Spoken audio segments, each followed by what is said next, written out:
سوال یہ ہے کہ عموماً ہمارے گھروں میں غصے میں والدین اکثر بددعائیں دے دیتے ہیں بچوں کو، اولاد کو، یا پھر دوست احباب ایک دوسرے سے غصے میں تکرار میں کہہ دیتے ہیں کہ تم برباد ہو جاؤ، یا ایسے کچھ کلمات ادا کر دیتے ہیں. تو یہ کہنا درست ہے؟ اور اس میں کیا واقعی ہی ایسی باتوں میں کوئی اثر ہوتا ہے؟ حقیقت میں اس کا کیا تاثر ہے، یہ ذرا بتا دیجیے.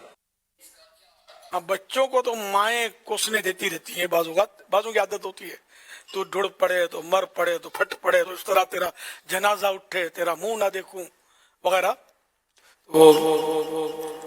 اس طرح کی بددعائیں نہ دی جائیں، یہ بہت خطرناک ہوتی ہے. اگر یہی دعا قبول ہو گئی اور یہ بچہ جو ہے اس پر اس کے اثرات مرتب ہوئے اور وہ مر گیا یا زخمی ہو گیا یا بیمار پڑ گیا، تو صدمہ ماں کو تو سب سے زیادہ ہونا ہے. پھر مطلب یہ کہ ذرا پچھتانے کا وقت آئے گا، تو قبولیت کی گھڑیاں ہوتی ہیں، تو اچھے الفاظ ہی منہ سے نکالے جائیں.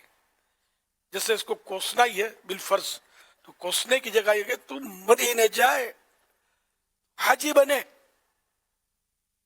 اس طرح کا مطلب ہے. اس کو کسی پر بھی غصہ ہے تو اس طرح اگر یاد آئے نا کہ تجھے اللہ 7 حج نصیب کرے. یہ پرانے بڑے بوڑھوں کی دعائیں یہ تھی، بڑی بوڑھیاں، تجھے اللہ 7 حج نصیب، خوش ہوتی تھی نا، اللہ تم کو 7 حج نصیب کرے. تو اس طرح کی اگر باتیں بولنے کا اگر ذہن بنتا ہے، عادت پڑے، اللہ کرے اللہ تجھے پکا نمازی بنائے، اللہ تجھے تہجد گزار بنائے، تنگ مت کر، اللہ تجھے درود شریف پڑھنے والا بنائے. اس طرح اگر اللہ کرے کہ ذہن بن جائے اور بولنا آ جائے تو مدینہ مدینہ.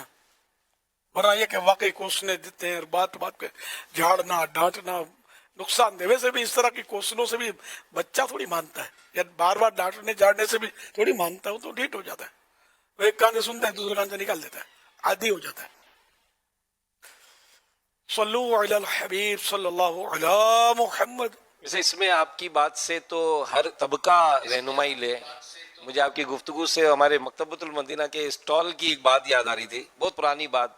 جب نیا نیا فیضان مدینہ میں اجتماع شروع ہوا تھا تو اسٹال پر کافی رش ہوتا تھا، تو میں بھی کچھ کتاب یہ کچھ لینے گیا ہوں گا، تو ایک چھوٹی عمر کے تو بار بار تنگ کرا دیا، یہ کتنے کا ہے، یہ کتنے کا ہے.